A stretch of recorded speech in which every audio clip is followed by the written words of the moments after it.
that takes us to our moment of David Braben. So every week we play a video of David Braben from back in the day. We have a little talk. We listen to what he said. This is stuff from 4 years ago, 5 years ago, 7 years ago, whatever. And we say like, okay, he's talking excitedly about plans for this, this, and this. What have we got? What have we not yet? What are we expecting? Where are things going? How are these promises sort of fulfilling themselves or not, or progressing? And you know, we kind of just dissect it and take a look. A lot of people seem to like it and say, man, this is really neat. I appreciate you showing me this stuff. I love seeing David Braben talk. A lot of other people like it and say, man, I really appreciate you showing this. I wasn't even aware that this and this and this was promised that long ago and we still don't have it. Sometimes I get people that message us and say, wow, this is clickbaity, you're whatever. And it's like, this is a fairly good premise, I think. And a lot of people seem to like it. So for the 1%, 2% that say this is clickbaity, it's like, no, we're not trying to trick you. We're not telling you this is something you said this week. This is reviewing stuff that happened and kind of getting into it. So if you were expecting David Braben video from 5 minutes ago, you can go ahead and click off now, because that's not what this is. Said all of that, go ahead and play it. So I want to talk about story and player narrative in the world of Elite Dangerous, and it's worked really well. You know, the rise of we've seen the first player power coming to power now. We're there in 2.2, backed by 15,000 players, which is a small portion of the total player base. But that's shows that there's so many dedicated people supporting the new guy, YURI, GROM to come. Very exciting.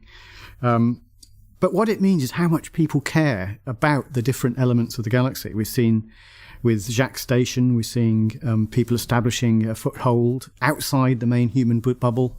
Is all great to see, and it sort of echoes the part of the story where we have this whole concept which we've called the missing, of people over the last millennium, when spaceships became ever cheaper, headed out into the unknown. We've talked about the Empire, but there will be so many other people who headed out on their equivalent of the Oregon Trail or whatever and didn't make it.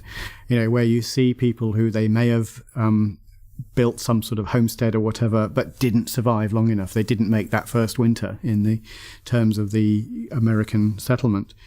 And so I think in terms of the way the story is pulled together, I've been really delighted the way people have engaged with it, you know, that and the way it has worked. I mean, we've seen the Dangerous Games over the last few months, which I think have worked very well, and people have really, it's captured people's imagination, as has Jack's. I'm amazed the dedication just to get all that way out there takes ages.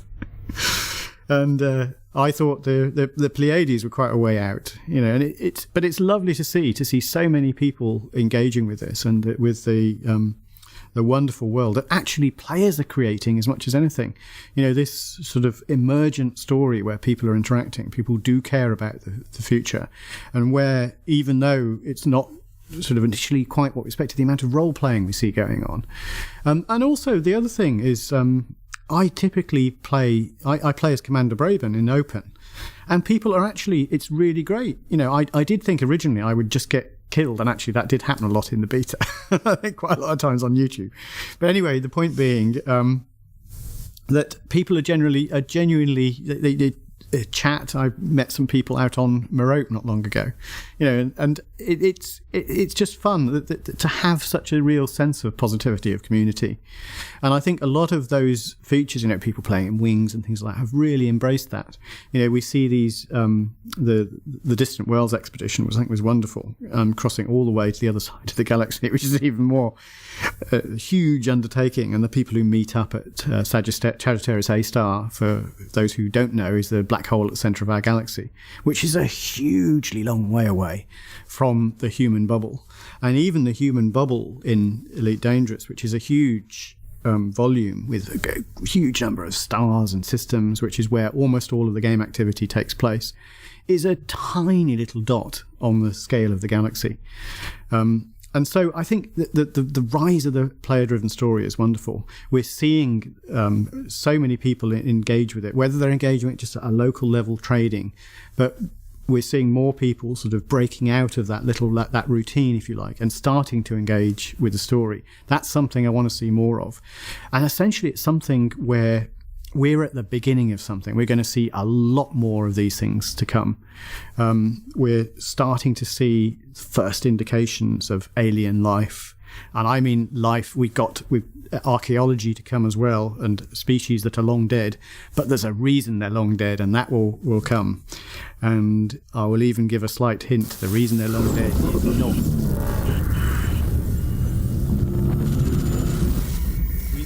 A lot of things that I don't want to spoil that are very, very exciting. There are some indications that we're showing here at Gamescom of what is in the galaxy. And that's, of course, extremely exciting.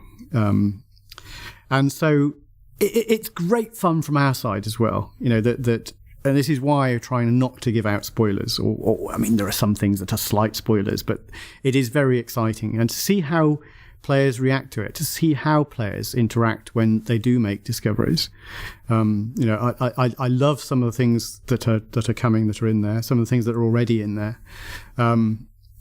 And it's very funny as a game developer when you know something's there and it takes a long time for it to appear, for someone to essentially find it, because we've got such a big haystack with our needles in it, if you like, from the metaphoric point of view, for people to find things. But it's very, very exciting. You know, this is a step on the road, and it's an important step on the road, but we have so many exciting things to come. You know, there is a real story that we are telling here that is great, and we're seeing some of the elements of it. But that's the really big thing that's to come as well, as that becomes more, there's more in the game, more visibility of it, and better ways for players to interact with it. And we're trying to make sure that the player-driven narrative is, it has the opportunity to be front and center. You know, we already call out commander names in Galnet when particular commanders have made a difference, if you like. And I think we want to see more and more of that, especially when it comes to big battles or significant battles which have changed the course of what might be to come. So Jacques' station is fascinating. The response to his plight. For those of you who don't know, Jacques runs a station that headed off into the unknown. There was a community goal where people brought a lot of supplies and fuel for his journey. It wasn't quite enough there, and I think other people brought unknown artifacts to him as well, so it didn't help. But he didn't make it as far as he'd hoped, so he ended up lost in space. He had a problem, he had a failure, and players finally found him in an immense galaxy. Player, and I'm embarrassed to say I don't remember the commander name, the guy who I'm sure it will come up in the caption here. There you go, you're going to find who it is now. And found him, and then people have brought supplies to him, and now we've got a human foothold a long way outside the bubble, a really long way outside the bubble. I think that's amazing, the number of players who've made the journey and continuing to make the journey to bring him supplies. And I think that's really exciting. I think, you know, I'm hoping more settlements will be set up around it and we'll get a second bubble. I think that's what looks like is going to happen. But that's being player driven, and that's great. It's really wonderful to see players engaging with different types of the story. So I think that's great, and it drives longevity in the game and the richness of the whole thing. You know, the whole sort of hut and mug thing as well, I thought was very interesting and funny. You know, I think it's really good, and, you know, so you do expect it. I think you hope for these sort of things. You hope people will really engage with it. And they have, and so it's really appreciated, and it's great to see, you know, that what we'll try and do is embrace that and make things better, so that there are more ways that these groups can have great fun in the future. All right, so that was David Braben talking excitedly about all kinds of things. Here's what I pulled from it. He talked about story, players influencing the galaxy through player-driven story. He talked about power play, the dangerous games, and exciting stuff going on with YURI GROM, which is sort of now defunct. He talked about the missing stories, that, you know, about all these people that went out there and where did they go and what happened to them. And, you know, we have some stories about generation ships, but there's definitely room for more.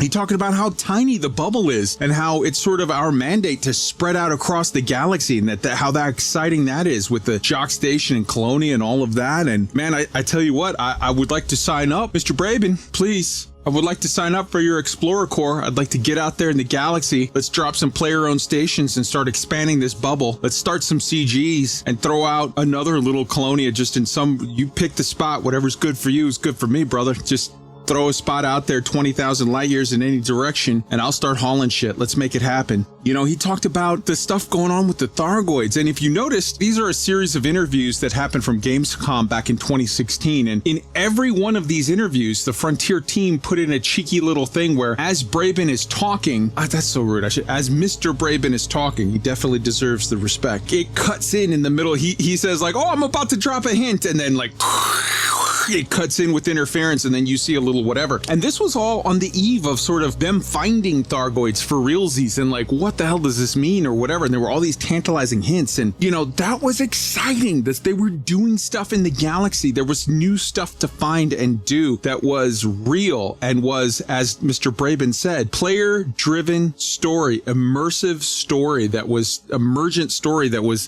real and vital and amazing and had everybody talking.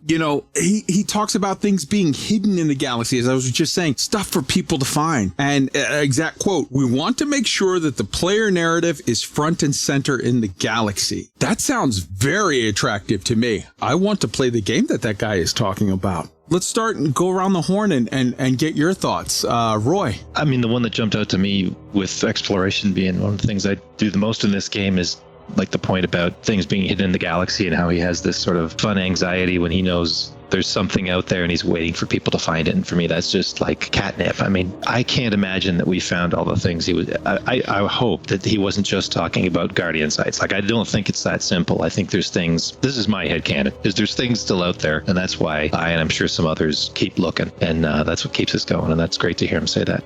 I absolutely believe that there's some stuff still out there. I also think that it would behoove Frontier to put a team on going into the Stellar Forge or background, whatever stuff they use. I know Stellar Forge was used to form the galaxy, but whatever they use now to populate the galaxy with stuff, whether it be POIs or NPCs or events or whatever, I think they should put a team on, let's crank out a whole bunch of shit and seed it, with what do you call it? Proc gen, seed it in the galaxy to we need a lot more stuff for people to find and do, because people say that Elite Dangerous is, a mile wide and an inch deep, and it's definitely not, but it is in some places. If you know where to look, it's deeper than an inch for sure, but there are plenty of places where it's an inch deep. You don't want to overdo it where there's just every system. Well, actually, no, I take that back. I think every system should have something. That doesn't mean every system has to have a Guardian site, but some interesting planets or an interesting, hey, look, here's a thing that looks like a llama, but lives on a planet that here's a